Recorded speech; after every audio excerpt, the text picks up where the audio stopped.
तर आपण जे म्हणतो की म्हातारपण हे लहानपण असतं दुसरं, तर त्यावेळेला तुम्ही पण तेवढ्या पेशंटली त्यांना ऐका. नवीन सून आली आहे त्याच्यामध्ये आणि तिने फक्त विचारलं की आई मी कुठली भाजी करू, तर त्या आईला बरं वाटेल जाऊन फ्रीजमधनं काढून डायरेक्ट भाजी चिरायला घेण्यापासून तो त्यांचा एक छोटा मान की एवढे वर्ष ह्या बाईने हे किचन चाललं. खूप म्हणजे खूप देऊन गेलेत ते आम्हाला संस्कारांच्या रूपामध्ये म्हणा किंवा त्यांनी ज्या पद्धतीने ते जगले ते आम्हाला खूप आईबाबांना मी एवढंच सांगेन की तुम्ही आम्हाला जे शिकवून गेलात ते आमच्याकडनं होतं आहे की नाही आणि आम्ही ते प्रयत्न करतो आहे तसं करण्याचा आणि त्याच्याबद्दल तुम्हाला आम्हाला खूप धन्यवाद द्यायचे. नमस्कार, मी विकास. आपलं सगळ्यांचं स्वागत आहे मराठी मनोरंजन विश्व या चॅनलमध्ये.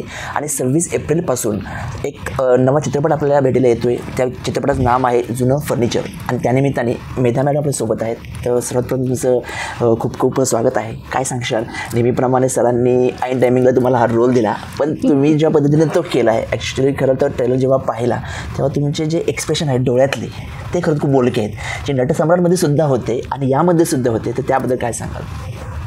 मी खरं सांगू का? माहीत चालू आहे.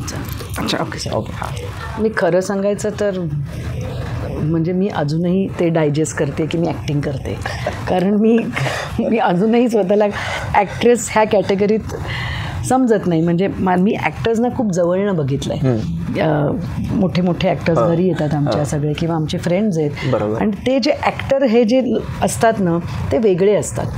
तसं मी काही नाही आहे, मी साधी एक नॉर्मल हे होते. महेशनी मला ॲक्ट्रेस बनवलं आहे लिटरली, पण मला एक सवय की मला जे करायचं ते मग मला 100% त्याच्यात द्यायला आवडतं, मग ते काहीही असू देत. मी तोच प्रयत्न करते फक्त. आणि जे घरात ऐकते की डोळे वापरायचे असतात असं असतं, बस तेवढंच फक्त करण्याचा प्रयत्न करते. बरोबर. पण या चित्रपटाच्या माध्यमातून सरांनी एक वेगळ्या पद्धतीने काम तुमच्यावर कसं केलं असं मला वाटतं?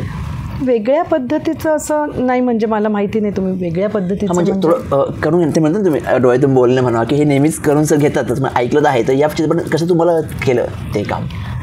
काही नाही, म्हणजे मला ॲक्च्युली तसंच लास्ट मिनिट मला सांगितलं गेलं. फक्त काय मला ही स्क्रिप्ट महेशनी 10 वर्षापूर्वी लिहिली आहे जवळजवळ, त्यामुळे आम्ही ती बरेच वर्ष ऐकत आलो होतो. पण त्याच्यामुळे माहिती होती स्क्रिप्ट काय आहे माहिती होतं त्याच्यामुळे. आणि महेश होता ॲक्टर म्हणून पण, को ॲक्टर म्हणून पण माझ्याबरोबर महेशच होता. त्याच्यामुळे एक ना ती कम्फर्ट लेवल पण जास्त होती. म्हणजे असं नाही की बाकीच्यांबरोबर खूपच छान वाटलं होतं बाकी सगळ्यांबरोबर पण काम करताना, पण महेशच असल्यामुळे मला बाजूला ती अगदीच कम्फर्ट लेवल होती. त्याच्यामुळे एक ईज आली, सोपं गेलं, अजून सोपं गेलं असं वाटतं. बरोबर. आणि आपण पाहतो की चित्रपट जो आहे तो आईवडिलांचं नातं असेल की मुलांबरोबरचं नातं जे आहे ते कशा पद्धतीने आहे हे दाखवण्याचा प्रयत्न करतो. आपण ट्रेलरमध्ये पाहिलेलं आहे. पण मग असं काय वाटतं की आपण मोस्ट ऑफ आजचं कम्युनिकेशन गॅप एवढा वाढला आहे सोशल मीडियाच्या माध्यमातून, असं काही गोष्टी वाटतं की का कम्युनिकेशन गॅप कमी पडला असेल आईवडिलांमध्ये आणि मुलांमध्ये? नाही, मला वाटतं पेशन्स कुठेतरी आजच्या पिढीमध्ये एक पेशन्सची कमी आहे. त्यांना काय आहे, रील्सचा जमाना आहे, तर रील्स पण आपण अख्खं कधी बघत नाही की पुढे जातो.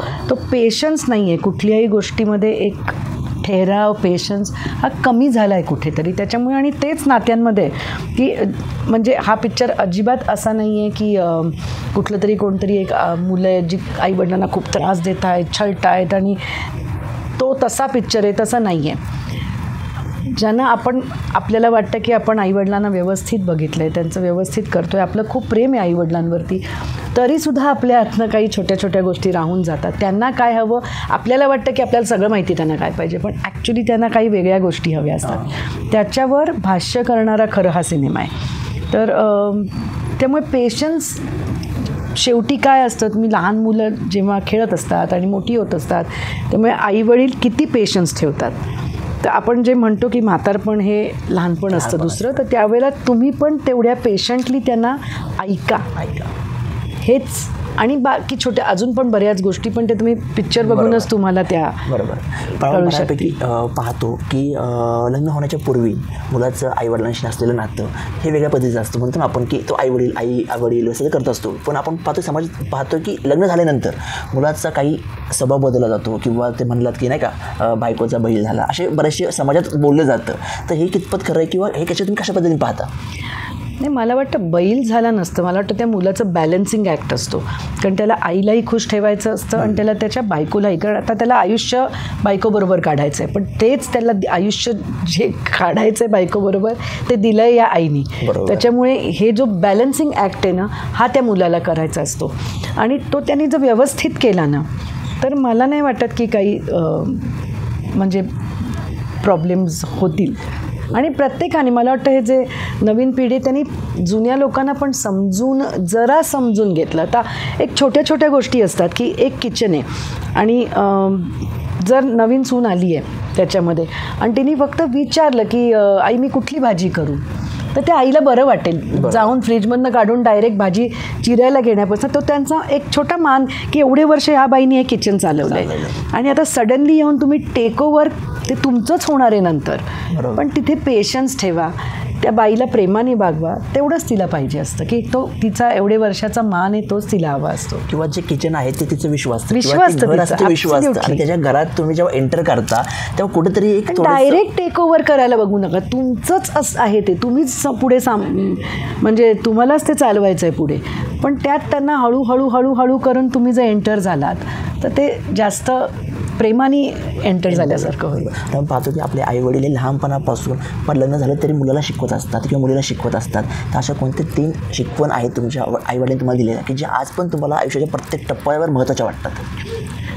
नाही, मला बऱ्याच आहेत त्यांनी दिलेल्या, ज्या मला तेव्हा नाही कळल्या. आपण जे संस्कार म्हणतो ना, आणि ते मला सांगण्यापेक्षा ना मला त्यांच्या ते करण्यातनं दिसायचं. ते जे वागायचे ना तसं हळूहळू, हल्ली जे आपण म्हणतो की आईवडिलांना बघितलं जात नाही, मुलांना पण आम्ही जे आईवडिलांना त्यांच्या करताना बघितलं किंवा त्यांनी त्यांना कसं ठेवलं, तर ऑटोमॅटिकली ना ते संस्कार होत जातात तुमच्यावरती. तुम्ही ते आपण जर तसे वागलो ना, तर ते मला वाटतं ते ह्याच्यातनं दिलेले संस्कार, आपल्या आचरणातनं दिलेले संस्कार हे सगळ्यात बेस्ट असतात.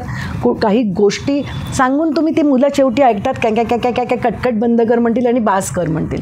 पण इफ यू फॉलो देम ना, तर मुलं ते तुम्हाला फॉलो करतील, तुम्ही जर स्वतः हे चांगले वागलात तर. बरोबर. आणि तुमच्या आईवडिलांबद्दल तुमचं रिलेशन कसं होतं? माझं अप्रतिम होतं. म्हणजे काय सांगायचं, आईबाबांबद्दल अतिशय प्रेम होतं आमचं एकमेकांवरती. आणि खूप देऊन गेलेत ते आम्हाला, संस्कारांच्या रूपामध्ये म्हणा किंवा त्यांनी ज्या पद्धतीने ते जगले ते आम्हाला खूप शिकवून गेले. म्हणजे त्यांचे हात असे होते, आम्ही कोकणस्थ ब्राह्मण आणि त्यांच्याबद्दल अगदी कंजूस चिंकूस वगैरे असं सगळं बोललं जातं, पण मी ते कधीही कुठेही आमच्या घरात बघितलं नव्हतं. असं भरभरून घर व्हायचं नुसतं, लोकांचं येणं जाणं, कधी कोणी खाल्ल्याशिवाय जायचं नाही. कोणी आलं की पहिल्यांदा काय घेणार, काय पिणार, काय खाणार. म्हणजे अगदी रस्त्यावरचा फेरीवाला जरी आला ना तरी तू चहा घेणार का, हे आई विचारायची आणि आई द्यायची तो त्याला चहा करून. तो पण कधी दमलेला असायचा तर लिंबू सरबत द्यायची, पन्नं असायचं त्यावेळेला तर पन्नं भाजीवालीला कधी द्यायची. आम्ही हे सगळं बघत मोठे झालो, तर त्याच्यामुळे आम्हाला खूप काही देऊन गेले ते. आपण पाहतो की आता आपण तास घेऊया की हा फोन आहे जो व्हिज्युअल्स फोन आहे समजा, आणि तुम्हाला संधी मिळाली की आज मग आईवडिलांसोबत बोलायचं आहे या फोन लावून, तर काय बोलाल? नाही, मी जी खूप असं मनात राहून गेले बोलायचं. नाही, मला आईबाबांना मी एवढंच सांगेन की तुम्ही आम्हाला जे शिकवून गेलात ते आमच्याकडनं होतं आहे की नाही, आणि आम्ही ते प्रयत्न करतो आहे तसं करण्याचा. आणि त्याच्याबद्दल तुम्हाला आम्हाला खूप धन्यवाद द्यायचे की तुम्ही इतकं सुंदर आयुष्य जगलात आणि आम्ही त्याचा पार्ट होतो.